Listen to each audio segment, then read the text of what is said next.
After watching the Oscars this year, I had the reaction that seems to be a cyclical process of my sentiment towards Indian award shows. How is it that the concept of Indian award shows, especially the Filmfare Awards, went from becoming our go-to thing to do for New Year's every year in anxiety-driven hope that our favorites win, to us becoming largely apathetic of the very concept of award shows in India? See, I think I discuss them every year on this channel, so the consistent frustration may have become slightly old for you. But I think it's almost become tradition on this channel that I complain about the state of awards, who won, who lost, and at least we can still be hopeful that there will be changes and some sense will prevail for the organizers. See, I'm not trying to create a comparative analysis as if the Oscars don't have their own set of problems. I mean, the movie that snatched all the awards this year, Anora, apparently spent over $18 million on its Oscar campaign. So the awards have their own set of marketing gimmicks to get noticed.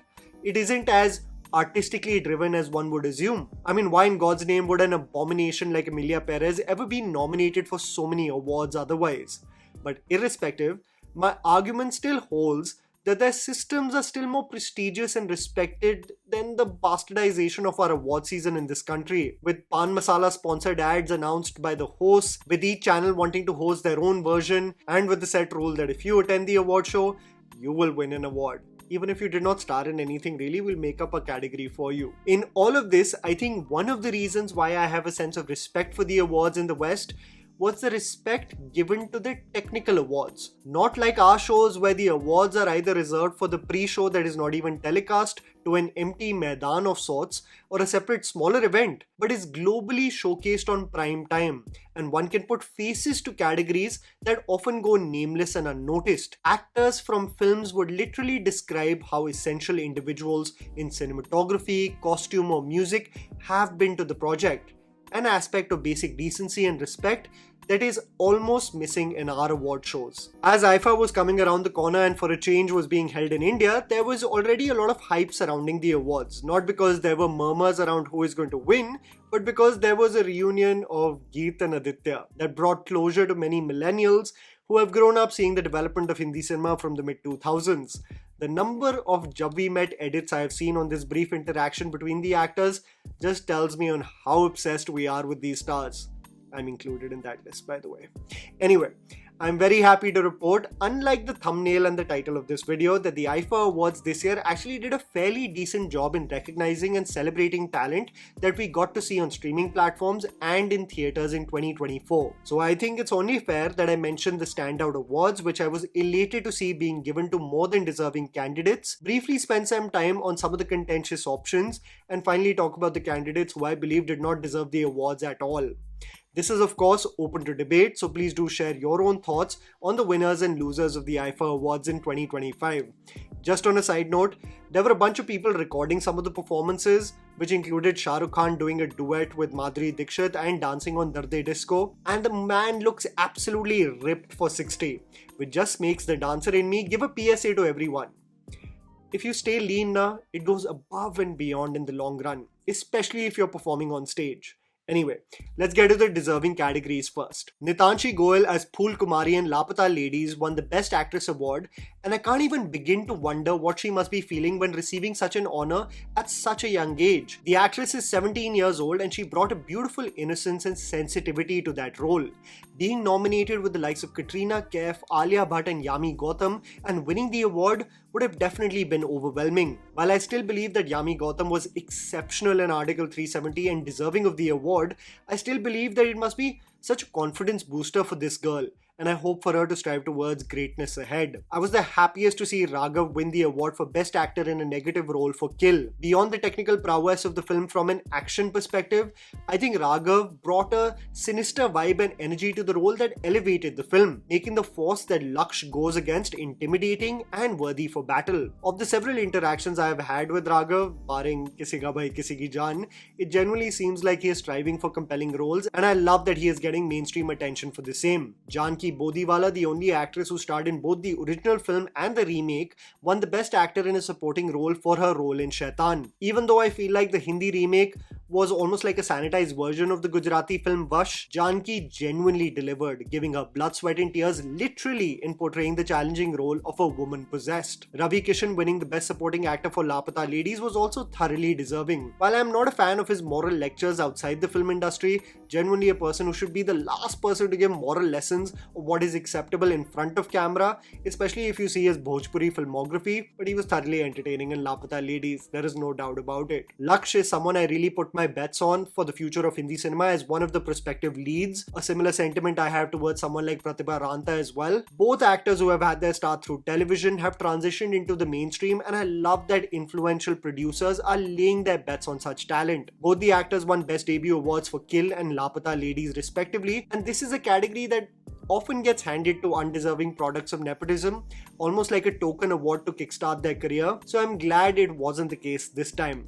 Speaking about the future of Bollywood and its uncertainty, I think we have consistently spoken about how there are not enough young voices behind the camera, and we wondered often who can really provide us good comedy films, reminiscent of the slapstick comedies of Priyadarshan in the mid-2000s. And honestly, it was lovely to see Kunal Khemu win Best Director debut for Madgaon Express. I hope and wish he creates more as a director, and I would love to see more original comedy stories from him in the future. On another deserving category, just overarching theme, Panchayat was showered with love in this IIFA Awards. It won Best Series, it won Best Actor in a Supporting Role for Faisal Khan. Jeetu also won an award, and I think TVF thoroughly deserved such love. Moving on to the contentious awards that I think are debatable, the Bosco Caesar choreographed Toba Toba won the award for Best Choreography. And hear me out, don't get me wrong, I love the choreography, I love the simplistic nature of the way it has been shot, I love the effortless nature with which Vicky has performed it, I acknowledge its virality. All of these things aside, I genuinely believe purely from a choreography standpoint, Vijay Ganguly's Akhiyan Gulab performed by Shahid Kapoor just is a standout for me in 2024. It's complex actually from a choreography standpoint, but Shahid Kapoor brings such an ease to the footwork and movement that it just seems basic. Its chill vibes just is a notch above Vicky's moves for me. Even though I like both, Akhiyan Gulab just hits different. The other award that I actually wanted to defend versus contest was Kriti Sanon winning the Best Actress Digital for Do Patti. I saw a lot of comments on social media being shocked on her winning the award, and I think the criticism is misplaced because it seems to be an extension of what they feel about the movie. I think the case of Do Patti is essentially an exceptional performance by a lead in a very mediocre and borderline stupid film. I genuinely feel like it's one of the reasons why Kriti signed the film as a producer, because it offered so much from an acting POV.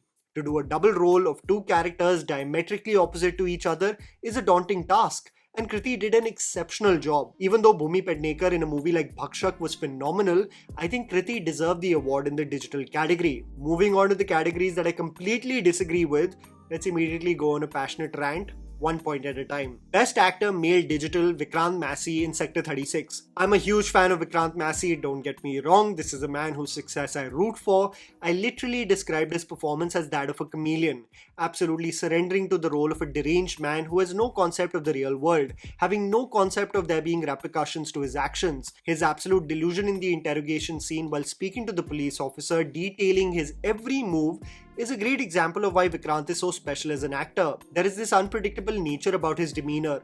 A minor disagreement will just flare it up, and suddenly he would start insulting someone in front of him. It was exceptional.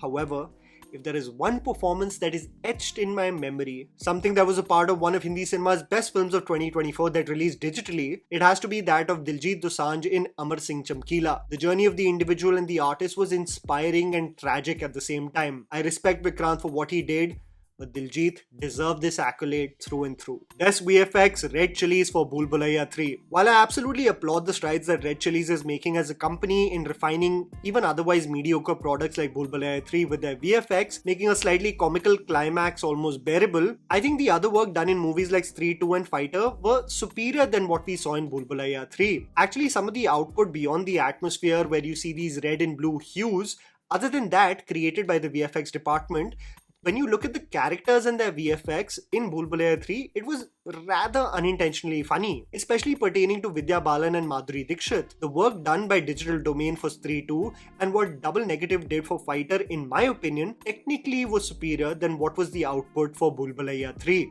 Best Original Story, Kanika Dhillon for Do Patti. By far the funniest award win of the IIFA Awards this year was that Kanika Dhillon was given the award for Best Original Story for Do Patti. I don't know through which lobby Kanika has bagged this award, but Do Patti was unanimously criticized and panned for one aspect, and it was its story.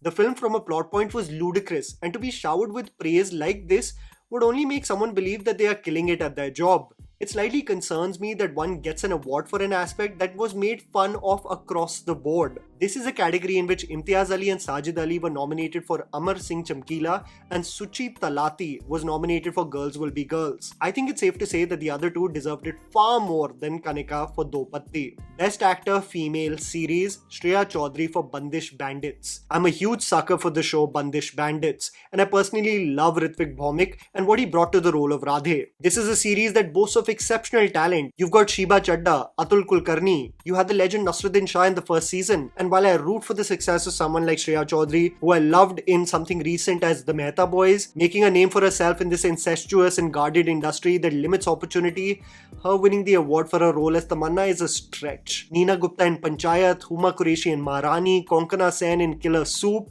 are far more superior performances, and I think most people will agree with the same. If you were to ask me, really? Manisha Koirala not getting an award for Hira Mandi is a crime. Best Actor Male, Kartik Aaryan for Bhool Bhulaiyaa 3. I think the most ludicrous award that was handed over to an actor in these IIFA awards, and I'm sure the actor will also agree, Kartik, you will agree, is that he won for Bhool Bhulaiyaa 3. It's an acting award. Kartik in his heartfelt speech said, "Chandu nahi, champion hu main." I know this is not an award for that film, but I feel like this. He also further spoke about the skepticism that existed around both the films of Bhool Bhulaiyaa, and while I do get emotionally swayed by his journey, and I will inherently root for him to stride towards higher ground, the objective observer just can't comprehend the award for acting being handed over to him for Bhool Bhulaiyaa 3. One can acknowledge the box office success of the film, but the acting performances don't have to go hand in hand for the same. I think Kartik will agree also. I don't care what anyone says, but I would be more than willing to raise my hands and respect the decision made by the jury if they gave Kartik the award for Chandu Champion. But to give him the award for his acting performance in Bhool Bhulaiyaa 3 is a travesty, and I believe slightly disrespectful to the other nominees. You've got him nominated with Rajkumar Rao for Shrikant, Ajay Devgan for Maidan, Sparsh from Lapata Ladies. Screw that, you didn't even nominate Randeep Hooda for Veer Savarkar. And you are making me believe that these are objective decisions made for the craft of acting. I think this is a classic case of handing over an award to Kartik just on the basis of him hosting the event, because he would himself agree that he creatively gave way more to Chandu Champion than Bhool Bhulaiyaa 3. This is what slightly ruins a mostly fairly conducted award show when it makes such an insanely hilarious decision. And that was the video, guys. Write down in the comments below what you thought about the winners and losers of the IIFA Awards. Please don't forget to follow me on Instagram. The handle's right in front of you. Follow me at JammyPants4. Also, please support us by smashing the like button and subscribing to our channel for weekly content ahead. Thank you for watching.